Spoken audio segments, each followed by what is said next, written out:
There's trauma with everything. Life Oh, yeah. has trauma. There's Oh, big T trauma and there's little T trauma. And for our preferences were always open adoption. So that child would never, ever know where they came from, their background. At least from my understanding, the stats have been that the child is overall better off knowing where they come from. And that for us, we've never wanted to hide somebody's history. That is so important. And the fact that happened to you and you don't have access to that is devastating. That should never be, somebody should never grow up wondering about who they are and how they became who they are, essentially, yeah. in their story. That should always be something at the center of that child's life, is they should never have to question that information. And so for that, I'm sorry. For us in the adoption side of things, we never wanted that to ever be an issue. And I understand there's trauma. There's trauma with everything. Life Oh, yeah. has trauma. There's Oh, big T trauma and there's little T trauma. So everybody's going to have trauma no matter what it is. It's just a matter of how their life unfolds. yeah. So I completely agree with you. Honestly, in the nonprofit format, I can see how that needs to exist. So I understand how parents looking into, or people looking into adoption, that would be something that would be really beneficial to look into it more of a nonprofit. Again, ignorance is bliss. You've never gone through this, so you don't know that Right. that's even a thing. Right. And they know that. And Yeah. they know that this is adoptive parents' first time and it's not their first time. Yes, adoption is always traumatic. You've said that in your content. It's born from trauma. And I don't think it's about erasing that trauma because that's not possible, but we can Mm-hmm. mitigate it. We can make a Yeah. child-centered system to do better for more adoptees. Let me say one thing that you mentioned with infertility too.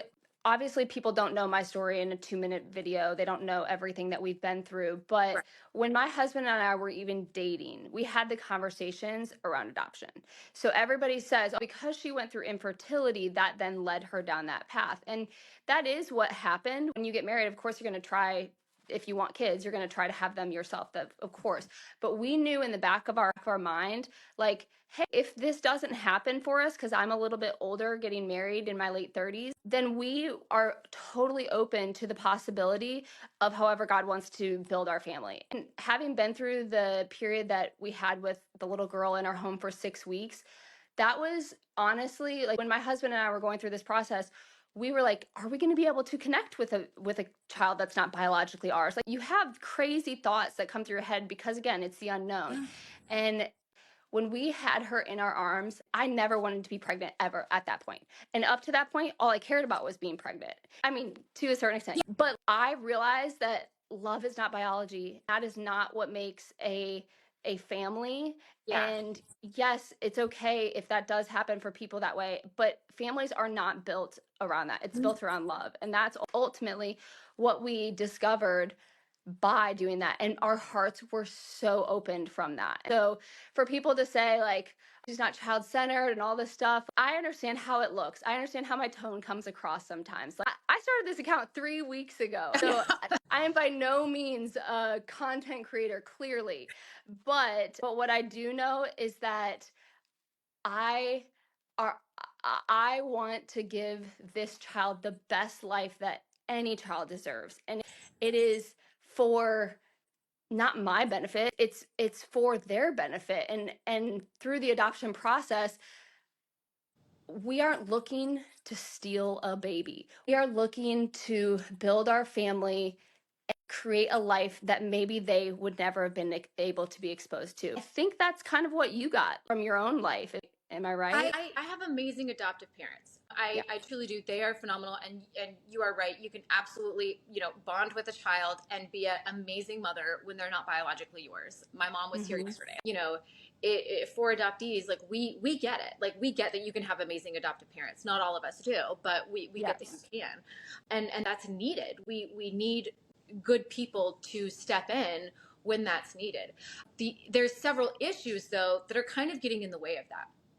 The first is with open adoption, it's not legally enforceable. It's a post adoption contract. It can be closed at any time. It's Yes. often used as a coercion tactic for birth parents, promising like you can be as involved as you want, or you can get letters every year, or phone calls, or whatever. But in reality, once that adoption takes place, adoptive parents are under no legal obligation to honor that. So, And I am in agreement with you. That is so sad. Like, yeah, who I am as a person, I can tell you, you only have to believe my word. That is who we would be, but there is no legality contract binding that. That is a very scary position. And that's why I talked about there's this power shift in the room when the adoption is about to happen, that all of a sudden right. the parents have their they have the power, if you will. Yeah. And then when those papers are signed, it shifts. And it's very, very strange. But like, there's just a weird shift that happens that just what you said, there's no contract that binds this a verbal agreement. Right.